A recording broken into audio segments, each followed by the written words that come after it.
Welcome to youth corner. आज मैं बात करूंगा हॉकी के जादूगर मेजर ध्यानचंद की। हॉकी के जादूगर के नाम से प्रसिद्ध मेजर ध्यानचंद बहुप्रतिष्ठित बेहतरीन हॉकी प्लेयर थे। गोल करने की उनकी क्षमता अद्भुत थी। अक्सर विरोधी टीम भारत के इस खिलाड़ी के सामने घुटने टेकते नज़र आते थे। 29 अगस्त को आने वाला उनका जन्मदिन भारत में राष्ट्रीय खेल दिवस के रूप में मनाया जाता है। जुलाई का महीना चल रहा है, अगले ही महीने 29 अगस्त को उनका जन्मदिन है। वह एक राष्ट्रीय खेल दिवस के रूप में मनाया जाएगा और भारत के राष्ट्रपति ने भी उन्हें कई सारे रत्नों से अवार्डा है। राजीव गांधी खेल रत्न, अर्जुन और द्रोणाचार्य अवार्ड उन्हें सम्मानित किए गए। हॉकी फील्ड में 3 ओलंपिक मेडल जीतने वाले भारत के महान खिलाड़ी हैं। वे उस भारत के एक ऐसे अंतर्राष्ट्रीय खिलाड़ी हैं जिनकी जीवनी के बारे में बहुत ही कम शब्दों में कहना मुश्किल होगा। भारतीय हॉकी टीम ने पूरी दुनिया में यदि अपना दबदबा बनाया तो उसका कारण थे मेजर ध्यानचंद। एक खिलाड़ी के रूप में गोल करने की उनकी शैली, कला दूसरे सभी खिलाड़ियों से बिल्कुल अलग और अद्भुत थी। इसीलिए उन्हें हॉकी के जादूगर के नाम से जाना जाता है। हर मैच में हॉकी की गेंद पर उनकी अद्भुत पकड़ होती थी और गेंद को घसीटने में भी बेहतर थे। गेंद को घसीटने की उनकी कला अलग ही थी, अविश्वसनीय थी, सबसे हटकर थी। लोग उन्हें हॉकी की स्टिक से खेलने वाला जादूगर कहकर भी बुलाते थे। कई बार विरोधी टीम ने उनकी स्टिक को भीतर से देखने के लिए मैच के दौरान तोड़ने की भी कोशिश की। हॉकी के प्रति उनका प्रेम तब बढ़ने लगा जब किशोरावस्था में ही वे आर्मी में शामिल हो चुके थे। शुरू में आर्मी की टीम की तरफ से खेलते थे, जहाँ उन्होंने अच्छा खेलकर अपना नाम भी कमाया। जिस भारतीय टीम ने 1928 के एम्स्टर्डम ओलंपिक्स और 1932 के लॉस एंजेल्स ओलंपिक्स में गोल्ड मेडल जीता था, उस भारतीय टीम के कप्तान मेजर ध्यानचंद ही थे। 1932 के ओलंपिक में भारत का पहला मैच जापान के खिलाफ था, जिससे उन्होंने 11-1 से जीता था। ज़बरदस्त मुकाबला। इससे सिद्ध हुआ कि भारतीय टीम काफ़ी अच्छा प्रदर्शन कर रही है और सबको यकीन था कि टीम फाइनल में जाकर एक बार फिर गोल्ड मेडल जरूर जीतेगी।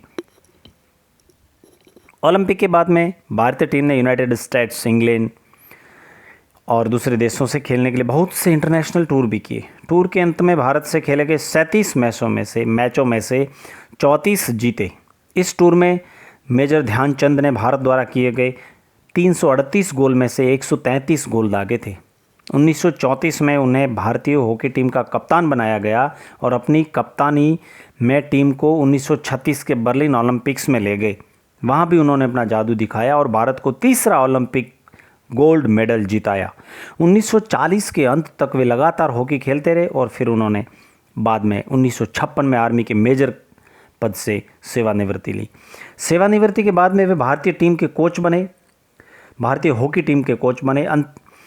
1956 में 51 साल की उम्र में मेजर ध्यानचंद के पद पर कार्य करते हुए वे सेवानिवृत्त होते हैं। इसके बाद उसी साल भारत सरकार ने उन्हें भारत के सर्वोच्च सम्मान पद्म भूषण देकर सम्मानित किया जाता है। सेवानिवृत्ति के बाद राजस्थान के माउंट आबू में कोच का काम करने लगे। बाद में उन्होंने पटियाला के नेशनल इंस्टीट्यूट ऑफ स्पोर्ट्स के मुख्य हॉकी कोच का पद स्वीकार किया। कई वर्षों तक वो उसी पद पर काम करते रहे। ध्यानचंद ने अपने अंतिम दिन अपने गांव झांसी, उत्तर प्रदेश, भारत में बिताए। 3 दिसंबर 1989 को all India institute of medical science Delhi में उनका देहांत हो गया। उन्हें दी गई कई सारी उपलब्धियां और अवार्ड्स एक नज़र में हैं। वे उन तीनों भारतीय टीम के सदस्य थे जिन्होंने 1928, 1932 और 1936 के ओलंपिक में गोल्ड मेडल जीता। अपने पूरे हॉकी कैरियर में उन्होंने तकरीबन 1000 से भी ज़्यादा गोल किए थे, जिनमें से 400 उन्होंने अंतर्राष्ट्रीय स्तर पर किए। 1956 में हॉकी फील्ड में उन्होंने उनका जो योगदान दिया उसे भारत सरकार ने उन्हें अवार्ड के रूप में सम्मानित किया, पद्म भूषण अवार्ड। किसी भी खिलाड़ी की महानता को गिनने का सबसे बड़ा पैमाना यही होता है कि उस खिलाड़ी के साथ में कितनी घटनाएं जुड़ी हुई हैं, कितनी उपलब्धियां जुड़ी हुई हैं, कितना संघर्ष जुड़ा हुआ है। उनकी लोकप्रियता यह दर्शाती है कि वो कितने बड़े दिल के थे और कितनी उन्होंने खेल के प्रति जिज्ञासा थी। भारतीय हॉकी का एक आईना थे वो। इस कहानी के लिए मैं धन्यवाद देना चाहूँगा एप्लीकेशन सफलता की कहानियाँ। Thank you.